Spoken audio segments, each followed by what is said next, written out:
Gold trusted gold buyers తాకట్టులో ఉన్న బంగారాన్ని విడిపించి ఈ రోజు ఉన్న మార్కెట్ ధరకే కొనబడును. మరిన్ని వివరాలకు సంప్రదించండి 77107720. కేంద్ర ప్రభుత్వం పార్లమెంట్లో బడ్జెట్ ప్రవేశపెట్టింది. సో ప్రవేశపెట్టినటువంటి బడ్జెట్ వల్ల తెలంగాణకు రెండోసారి అన్యాయం జరిగిందంటూ కాంగ్రెస్ పార్టీ నేతలంతా కూడా ఇక ట్యాంక్ బండ్ అంబేద్కర్ విగ్రహం దగ్గర భారీ నిరసన వ్యక్తం చేస్తున్నటువంటి పరిస్థితి చూస్తూ ఉన్నాము.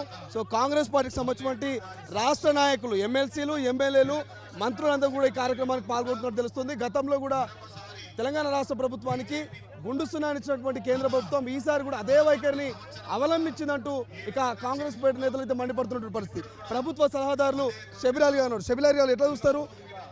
ఈ కేంద్ర ప్రభుత్వం రెండోసారి బడ్జెట్ ప్రవేశపెట్టింది. ఈసారి కూడా బడ్జెట్ చూస్తే చాలా తక్కువ, అసలు బడ్జెట్ తెలంగాణకి ఏమీ అయినటువంటి పరిస్థితి. ఎట్లా చూస్తారు? ఇది మోసం. తెలంగాణ ప్రజలతో మరియు సౌత్ ఇండియా ప్రజలతో మొదటి నుంచి కూడా బీజేపీకి ఒక దుష్మని అన్నట్టు ఉన్నది వాళ్ళకు. అంటే ఈ రాష్ట్రాలు అభివృద్ధి చెందుతున్నారు, అభివృద్ధి చెందద్దు. నార్త్ ఇండియా తిరిగా మన డబ్బులు తీసుకుపోయి నార్త్లో అభివృద్ధి చేయాలి. ఎందుకంటే ఓట్లు అక్కడ ఉన్నాయి వాళ్ళకు. ఈ ఓట్ల రాజకీయం చేసి దీన్ని నిరంతరంగా 2 సంవత్సరం కూడా, ఈ సంవత్సరం 25-26 బడ్జెట్లో కూడా మనకు గుండు చూపించినారు, నయా పైసా ఇవ్వలేదు. ట్యాక్స్ చూస్తే సౌత్ ఇండియాలో తెలంగాణ నంబర్ 1 స్టేట్ ఉంది. మనతోని రూపాయి వాళ్ళకు ట్యాక్స్ రూపంలో మనతోని వసూలు చేస్తే దాంతో మనకు 40% రిటర్న్ ఇస్తున్నారు, 40%. అదే మన యూపీకి 1 రూపీ ట్యాక్స్ యూపీతోనే వస్తే ఇంకా 3 రూపాయలు అదనపు కలిపి 4 రూపాయలు కడుతున్నారు. బీహార్లో 1 రూపాయి ట్యాక్స్ వస్తే 11 రూపాయలు అడిషనల్గా ఇస్తున్నారు, అంటే 12 రూపీస్ ఇస్తున్నారు.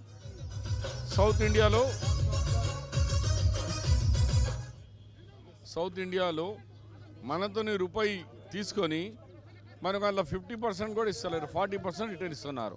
ఇది అన్యాయం కదా. అంటే ఈ బడ్జెట్ను మధ్యతరగతి ప్రజలకు అంకితం చేస్తుంది కేంద్ర ప్రభుత్వం అని చెప్తా ఉన్నారు కదా. ఎవరికి అంకితం చేస్తాడు? నేను కొత్త బడ్జెటా? ఎవరికి అంకితం అంటే ఏ రాష్ట్రానికి ఆ రాష్ట్రానికి బడ్జెట్ ఇవ్వాలి కదా. మాకు తెలంగాణలో అప్పుడు తెలంగాణ ఇచ్చేటప్పుడు వాగ్దానాలు చేసినప్పుడు కేంద్రం దానికి ఫుల్ఫిల్ చేయాలి కదా. మాకు బయ్యారం కానీ, ఉక్కు ఫ్యాక్టరీ కానీ, లేకుంటే మాకు చెప్పిన దాంట్లో ఏ ఒక్కటి కూడా ఇంప్లిమెంట్ చేస్తలేరు. మరి ఆంధ్రాకు కొన్ని ఇచ్చినారు అంటున్నారు, కానీ ఈ బడ్జెట్ అంతా బీహార్ అండ్ యూపీ మన ఢిల్లీకు దృష్టిలో పెట్టుకొని పెట్టినారు. బీజేపీ అనగానే ఎలక్షన్ లోపలనే మతాలు, వాళ్ళకు విద్వేషాలు ఇలాంటిది తీసుకురావాలా, ఎలక్షన్ గెలవాలా.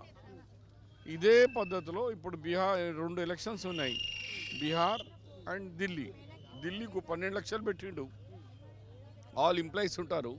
ఇక్కడేమో బీహార్కు అన్ని గణం రూపాయలు ఇచ్చింది, పెద్ద ఇచ్చి 12 లక్షల వరకు నో ట్యాక్స్. పేద ప్రజలకు ఇది చాలా లబ్ధి చేకూరుతుంది, పేద ప్రజల జేబులు నిండుతాయని చెప్తా ఉన్నది మోడీ. ఎవరికి బీద ప్రజలకు ఎందుకు ఇస్తారా? 1 లక్ష రూపాయలు 12 లక్షలు బీదోడు ఉంటాడా? మధ్య తరగతిలో ఉన్నారు వాళ్ళకు. గతంలో 7 lakhs మాఫీ ఉండే, ఇప్పుడు 10 లక్షలు 12 లక్షలు చేసినారు. అది పెద్ద ఘనకార్యం ఏం కాదు. కానీ చిన్న బిజినెస్ చేసే వాళ్ళకు వదలలేదు, వాళ్ళ మీద ట్యాక్స్ వేస్తాడు. ఎంప్లాయీస్కు మేజర్గా ఎంప్లాయీస్కు దీంతో లాభం వచ్చింది. మంచి పనికి మంచి చెప్తాము, కానీ మేము మాట్లాడేది ఇప్పుడు మా తెలంగాణ ప్రజలకు అన్యాయం జరిగింది. దాని గురించి ఇవాళ బాబాసాహెబ్ అంబేద్కర్ విగ్రహం దగ్గర ప్రదేశ్ కాంగ్రెస్ పార్టీ ప్రవేశపెట్టిన ఈ యొక్క ధర్నాలో పాల్గొంటున్నాం. మెట్టు సాయి కుమార్ అన్నారు, ఫిషరీస్ కార్పొరేషన్ చైర్మన్. సో మెట్టు సాయి గారు ఎట్లా చూస్తారు ఈ బడ్జెట్? చూస్తూ ఉంటే మీకేమనిపిస్తుంది? దొంగలు 8 మంది ఎంపీలు తెలంగాణ రాష్ట్రంలో గెలిచి నోరు మూసుకొని ముద్దపప్పులాగా కూర్చొని ఒక కేంద్ర మంత్రి అవుతాడు, ఒక సహాయ మంత్రి అవుతాడు. ఎట్లా ఏ పేరు చెప్పి తెలంగాణ కొట్లాడతాం చేస్తామని చెప్పి తెలంగాణ రాష్ట్రానికి 1 రూపాయి దేకుండా ఏసీలో కూర్చొని పగలపాలు పలుకుంటూ ఎందుకు అసలు మీరు ఎందుకు ఎంపీలు ఎందుకు మంత్రులు ఎందుకు తెలంగాణ రాష్ట్రంలో? తెలంగాణ చూస్తున్నారానికనా? మేము తెలంగాణ రాష్ట్రం చెప్పి తీసుకుని ఏం చేస్తున్నారు మీరు? మోడీ ముందు ముక్కున్న రాసుకొని గుట్టాల మీద కూర్చొని జీ ఉజురు అనుకుంటా ఎందుకు మీరు? కేంద్ర మంత్రి కిషన్ రెడ్డి అంటున్నారు కదా, లబ్ధి చేకూరంగానే ఈ బడ్జెట్ ఉందని చెప్తా ఉంది, భవిష్యత్తులో లబ్ధి చేరుతుంది తెలంగాణకు అంటారు కదా. కేంద్ర మంత్రి కిషన్ రెడ్డి ఆయన ఒక నికృష్టుడు. కిషన్ రెడ్డి ఎందుకు పనికిరాని పువ్వు, ఎందుకు రెండోసారి కేంద్ర మంత్రి అయినావు, ఎందుకు పోయా అసలు నువ్వు తెలంగాణ రాష్ట్రంలో? తెలంగాణ రాష్ట్రం దీనికనా? తెలంగాణ రాష్ట్రం మీరు ఏం తెచ్చినావు నువ్వు? పేరు ఏమో పెద్దది, ఊరేమో చిన్నదా? మా దగ్గర నుంచి మా పన్నులు తీసుకుంటారు బాగానే. తెలంగాణ రాష్ట్రము సౌత్లో, దక్షిణ రాష్ట్రంలో చాలా పెద్ద పన్ను కట్టే రాష్ట్రము. మా డబ్బు మాకేయకుండా మాకు జోబులు కొట్టేసి తెలంగాణ రాష్ట్రం మళ్ళీ పరువు తీసి కేంద్ర మంత్రిగా ఆయన రాష్ట్ర బీజేపీ అధ్యక్షుడిగా ఇంకో మంత్రి ఏమో పగలపడ మనకి బండి సంజయ్ ఏం చేస్తారు అసలు? మీ ఇద్దరు కూర్చున్నాడా? అది ఏది మన మోడీ చెప్పులు పట్టుకుంటూ తిరుగుతారా? ఎందుకు మీరు మీ పార్లమెంట్లో ఇదే అంశం మీద మీ ఎంపీలు ప్రస్తావించడానికే, ప్రశ్నించడానికి సిద్ధంగా ఉన్నారా? తెలంగాణ రాష్ట్ర కాంగ్రెస్ ఎంపీలు ప్రతిసారి మన పార్లమెంట్ కొట్లాడుతూ ఉన్నారు. మా వాటా మాకు ఇవ్వండి, మా హక్కు మాకు ఇవ్వండి, మా హక్కులు మాకు ఇవ్వకుండా మీరు కేవలం ఇతర రాష్ట్రాలకు ఢిల్లీకి కానివ్వండి, సౌత్ మన బీహార్ కానివ్వండి, కేవలం ఎన్నికలు చూపెడతారా మీరు? తెలంగాణ రాష్ట్రంలో అప్పుల కొద్దీ మెట్రో ఉంది, చాలా పరిగణలు ఉన్నాయి, మరి ఏమో ఉంది అందుని. కానీ మీరు కేవలం ఎన్నికలకు మాత్రమే బడ్జెట్ ఉంది, ఇది కేవలం ఎన్నికలకు ఉన్న బడ్జెట్ ఇది. ఎప్పుడు కూడా బీజేపీ పార్టీ సౌత్ పైన ఒక వివక్ష ఉంది, దక్షిణ రాష్ట్రాల పైన, దక్షిణ మన తెలంగాణ కానివ్వండి, కర్ణాటక కానివ్వండి, కేరళ కానివ్వండి, తమిళ కానివ్వండి, అనే వివక్ష ఉంది. కాబట్టి తెలంగాణ రాష్ట్రంలో కేంద్ర మంత్రులు ఇద్దరు రాజీనామా చేయాలి, ఈ దొంగలు ఇద్దరు రాజీనామా చేయాలి, బండి సంజయ్, కిషన్ రెడ్డి. తెలంగాణ రాష్ట్రం గెలిచిన మీరు ఇలాంటి మాట మాట్లాడతారా? Right, thank you so much. ఇది మొత్తం మీద కేంద్ర ప్రభుత్వం ప్రవేశపెట్టినటువంటి బడ్జెట్ మీద అయితే సో చాలా వరకు కాంట్రవర్సీ క్రియేట్ అవుతున్నటువంటి పరిస్థితి మనం చూస్తూ ఉన్నాము. కేవలం ఎన్నికలు జరుగుతున్నటువంటి బీహారు, అదేవిధంగా ఢిల్లీ ఎన్నికలకు సంబంధించి ఢిల్లీలకు మాత్రమే బడ్జెట్ కేటాయిస్తుంది. మరి తెలంగాణ నుంచి కూడా అత్యధికంగా మేము మరి డబ్బులు పంపిస్తూ ఉన్నాం ఢిల్లీకి, డబ్బులు పన్ను కలుగుతున్నటువంటి పరిస్థితి. మరి మా పన్నులకు గాను మరి ఎందుకు మాకు నిధులు కేటాయించట్లేదు ఈ పార్లమెంటు సమావేశాలు అంటూ కాంగ్రెస్ పార్టీకి సంబంధించిన నేతలు మండిపడుతున్నటువంటి పరిస్థితి చూస్తూ ఉన్నాం. అంబేద్కర్ స్టాచ్యూ దగ్గర కాంగ్రెస్ పార్టీకి సంబంధించిన నేతలంతా కూడా పెద్ద ఎత్తున నిరసన వ్యక్తం చేస్తున్నటువంటి సిచ్యువేషన్ మనకు కనిపిస్తోంది. ఎస్సీ కార్పొరేషన్ చైర్మన్ నాగారి ప్రీతం ప్రస్తుతం మనతో పాటున్నారు. అంబేద్కర్ స్టాచ్యూ వద్ద కేంద్ర ప్రభుత్వం ప్రవేశపెట్టినటువంటి బడ్జెట్ గాను నిరసనగా ఇవాళ వాళ్ళు నిరసన కార్యక్రమం చేస్తూ ఉన్నారు, రాష్ట్ర వ్యాప్తంగా, దేశవ్యాప్తంగా. మాట్లాడదాం, నిజంగా తెలంగాణకు కేంద్ర ప్రభుత్వం బడ్జెట్లో ఎటువంటి డబ్బులు కేటాయించలేదు అనుకోవచ్చా? గుండుసున్నా ఏమొచ్చింది ఆడ? అసలు ఏం రాలే. 8 మంది ఎంపీలను తెలంగాణ ప్రజలు గెలిపించి పెడితే 8 మందిలా ఒక్కడు కూడా పనికి రాలేదని అనుకుంటున్నాను నేనైతే. మరి బీజేపీ వాళ్ళు పక్క రాష్ట్రం ఆంధ్రప్రదేశ్ చూసుకుందాం, పోర్ట్లకు, మెట్రో రైళ్లకు, నేషనల్ హైవే ప్రాజెక్ట్స్కు 30,000 కోట్ల పైగా వాళ్ళు తెచ్చుకోగలిగారు. మరి మోదీ ప్రభుత్వంలో మరి ముఖ్యంగా ఎక్కడైతే ఎన్నికలు ఉంటాయో ఆ రాష్ట్రానికి ఎక్కువ బడ్జెట్లు ఇస్తారు. ఇప్పుడు చూడండి, ఉత్తరప్రదేశ్ వాళ్ళు కట్టేది రూపాయి, 5 రూపాయలు రిటర్న్స్ వెళ్తున్నాయి. అదే బీహార్ చూడుర్రి, వాళ్ళు కట్టేది ఆటానే. ఇప్పుడు ఎన్నికలు ఉన్నాయి కాబట్టి 5 రూపాయలు ఇచ్చారు వాళ్ళకి. మరి మేము 100 రూపాయలు కట్టేటప్పుడు మాకు 40 రూపాయలు ఎందుకు అంటున్నా?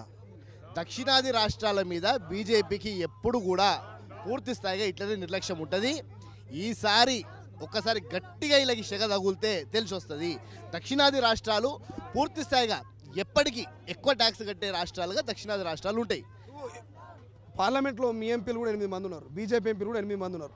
బీజేపీలతో పాటు మీరు కూడా అడిగే హక్కు కనిపిస్తూ ఉందంటే, ఆ రకమైనటువంటి ఊపు కనిపిస్తుందా?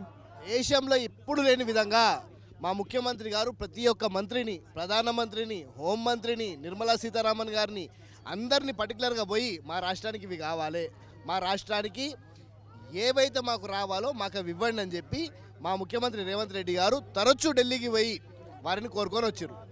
మేము ఢిల్లీకి పోయినప్పుడు మా ముఖ్యమంత్రి అంటే ఢిల్లీకి పోతున్నాడు అని చెప్పి మాట్లాడారు. పోయినప్పుడు కేంద్ర మంత్రులను కలిసి మాకు బడ్జెట్ కేటాయించండి అని చెప్పి లేఖలు ఇచ్చినా కూడా మా ముఖ్యమంత్రిని కూడా, ఆయన లేఖలను కూడా పక్కన పెట్టి వీళ్ళు ఈరోజు తెలంగాణ గుండుసున్నా చూపించారు. గత ప్రభుత్వం బీఆర్ఎస్ అంటే కేంద్రంతో సఖ్యత లేదు, అందుకే బడ్జెట్లో నిధులు కేటాయించలేదు అనుకోవచ్చు. మీరు సఖ్యతగానే ఉన్నట్టు తెలుస్తుంది, చాలాసార్లు ముఖ్యమంత్రి కూడా పోయింది, మరి మీకెందుకు బడ్జెట్ కేటాయించలేదు? అంటే తెలంగాణ రాష్ట్రంలో రేవంత్ రెడ్డి కాలంలో ఎట్టి పరిస్థితులలో వీళ్ళకి పైసలు ఇవ్వద్దు, సంక్షేమ పథకాలు జరగొద్దు, వీళ్ళ మీద ప్రజలలో వ్యతిరేకత క్రియేట్ చేస్తే ఇక్కడ ఒక ఏక్నాథ్ షెడ్యూని తయారు చేసుకోవచ్చు. వీళ్ళు ఏ విధంగా కానీ ప్రభుత్వం నుంచి పడిపోవాలి.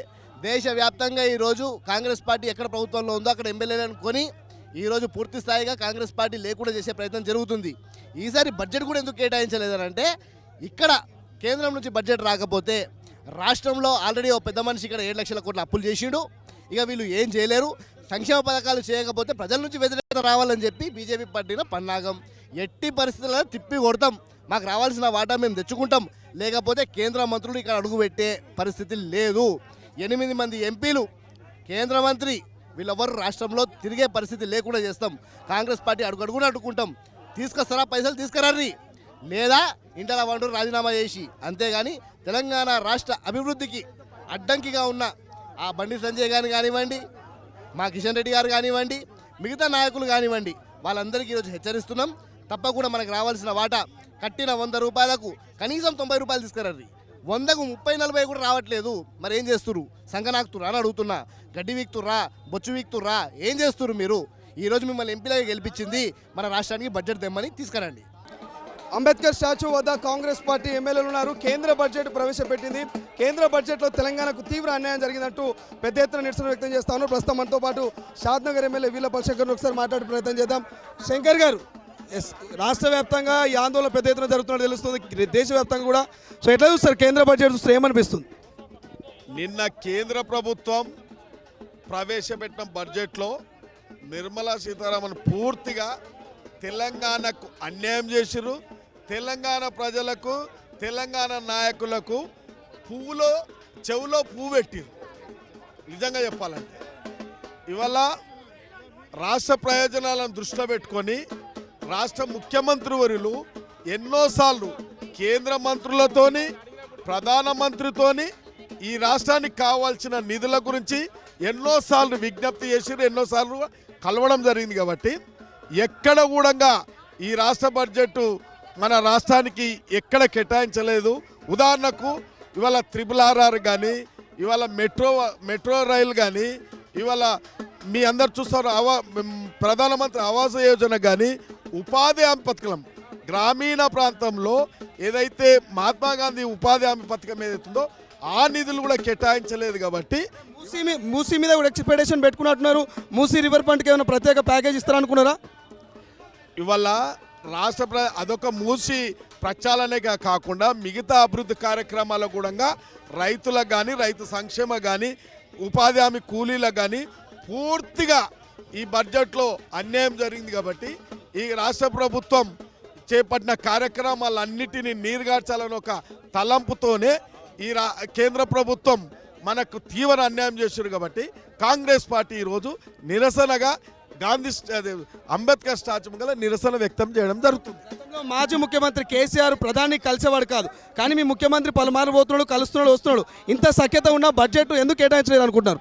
ఇది ప్రజాస్వామ్య వ్యవస్థ. దీంట్లో మనం ఫెడరల్ సిస్టంలో మన ప్రభుత్వాలు పనిచేస్తాయి.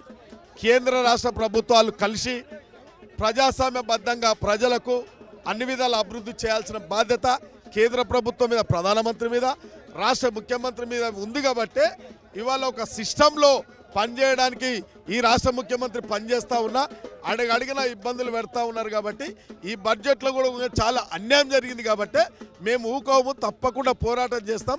ఇవాళ ఈ రాష్ట్రం నుంచి ప్రాతినిధ్యం వహిస్తున్న ఇవాళ కిషన్ రెడ్డి గారు కానీ, బండి సంజయ్ కానీ, మిగతా ఎంపీలు కానీ రాజీనామా చేయాలి. నిజంగా రాజకీయ విలువలు ఉన్నోళ్ళు ఉంటే రాజీనామా చేయాలి, లేదంటే పోరాటం చేసి తెలంగాణ రాష్ట్రానికి నిధులు రాబట్టాలని, నిధులు కేటాయించేందుకు పోరాటం చేయాలి.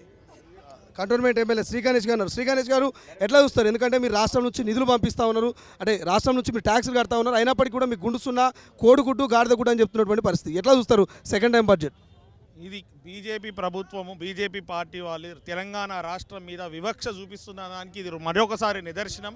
వారు కావాలనే రాష్ట్రానికి ఏ ప్రయోజనం జరగకుండా, నిధులు కేటాయించకుండా కేవలం వాళ్ళ ఎన్నికల మేనిఫెస్టో లాగా బీఆర్కి ఢిల్లీకే కేటాయించడం, వారికి అనుకూలంగా ఉన్న రాష్ట్రాలకే కేటాయించడం, వాళ్ళ రాష్ట్ర పాలిత ఏదైందో అక్కడే కానీ మిగతాది ఇంతవారికి తెలంగాణ రాష్ట్రానికి వాళ్ళు ఏ బడ్జెట్లో కూడా నిధులు కేటాయించడం దురదృష్టకరం. ఈ రాష్ట్రాల నుంచి బీజేపీ పార్టీ, బీజేపీ ప్రభుత్వం నుంచి ఇద్దరు మంత్రుల నుండి ఏ రోజు వాళ్ళు మాట్లాడితే ప్రజలను రెచ్చగొట్టే మాటలు, వారి స్వలాభాలకే మాట్లాడతారు. కానీ ఈరోజు ఇద్దరు కూడా మౌనంగా ఉండడం, మన రాష్ట్రం దురదృష్టకరం అనేది. ఇది ఇద్దరు కూడా అక్కడ కేంద్రం మీద ఒత్తిడి పెట్టి వారికి కావాల్సిన నిధులు తీసుకురావాల్సిన పోయి మాటల్లో ఈరోజు అన్ని విధంగా సహకరిస్తున్నారని చెప్పడం విడూరంగా ఉంది. ముఖ్యంగా మన గౌరవ ముఖ్యమంత్రి రేవంత్ రెడ్డి గారు అనేక సార్లు ప్రధానమంత్రిని సంబంధిత శాఖ మంత్రులను కలిసి మనకు రాష్ట్రానికి కావాల్సిన దాని మీద చర్చించినా కలిసినా కూడా పట్టించుకోవడం ఈరోజు దురదృష్టకరం. వారు కేవలం ఈరోజు